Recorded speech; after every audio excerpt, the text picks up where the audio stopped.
Hey! We're fucking brilliant. You'll either listen to us or fuck off. And their attitude was, oh, fuck that, come on.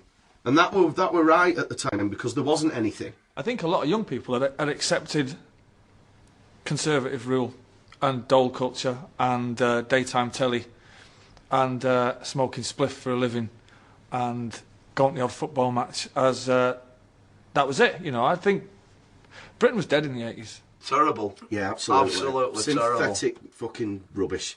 That was when I was growing up in the 80s, like, and it was, what the fuck's this all about? I think it was with ecstasy, really. I think that it was the new posh designer drug, you know, and once it was very exciting when it first happened, you know, going to the Hacienda and literally listening to this music, which was fucking unspeakably rubbish. And then you had an E, and it was like listening to fucking classical music. We get all over like doing it, you know, travel about and it's top, better than working, innit?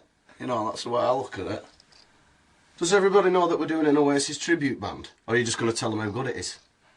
Who? You. I said, tell us about your tribute band. Oh, it's top. It's Well, great, go on, it's then. great. Well, go on, I'll leave It's it an to you, Oasis then. tribute band called Wonderwall. And it's good, I'll go there now. Yeah, it's good. Carry on, Dean. No, you're alright, you carry on, mate. Self-indulgence, you Don't see. fucking interrupt me again. I'm just lucky to have the part of Noel, because he finds it much easier to act like a twat.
It was a decade of festivals. People just didn't give a fuck, you know.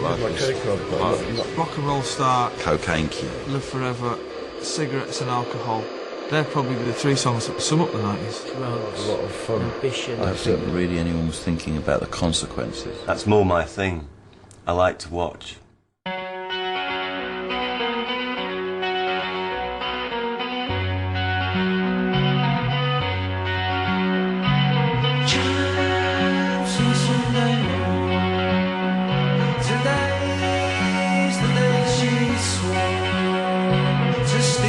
It was a sunny day, the sunshine looked day-glow because of all the chemicals in the air. There were thousands and thousands of teenagers there, and I'd never seen so many kids smoking so much dope and taking so many drugs. People were really, really stoned on weed and also on ecstasy as well, so it was a very sort of return of the 60s hallucinogenic type crowd.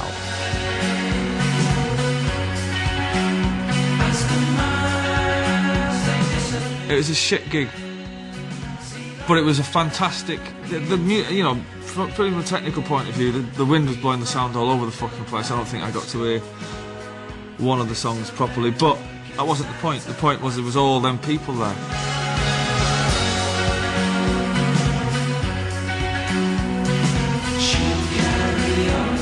Spike Island that was the blueprint for my group. We were then going to become the biggest band in the world. And the Stone Roses, their impact and that gig stretches so far beyond the gig itself and the music. You know, the Stone Roses need never have played a note at that gig. The job's already done when the people are there, do you know what I mean? Spike Island, it was a good feeling. It was this feeling of space, it was a feeling of freedom after having been locked up by 11 years of a Conservative government.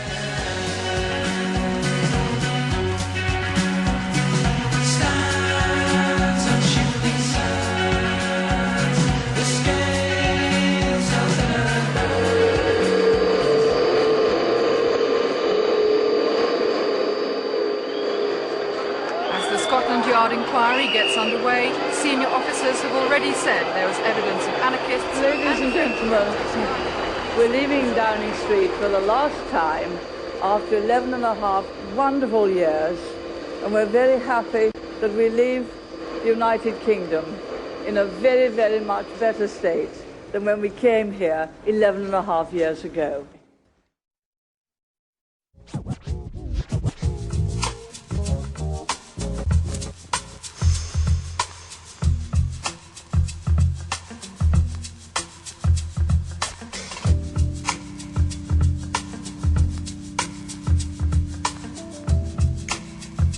When we were making Blue Lines, it was the beginning of that, the post-Thatcher thing. It was the beginning of the self, you know.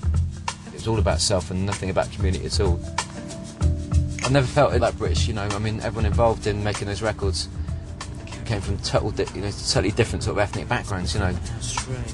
Jamaican, Barbadian, half Italian for me, you know, English. There was never this kind of British feel to it. English upbringing, background Caribbean. It's the way that we ability, sharing a soliloquy, pick up the... Always struck me about most British music, in hip-hop and rock, there was this kind of a weird lean towards Americanism in everyone's accents and their voices. And we never had the urge to do that. We always wanted to sound ourselves. And it wasn't the urge to sound British or sort of like sort of twee or kind of like, you know, just trying to be ourselves, trying to use references that meant something to us that people would get, you know, pick up on.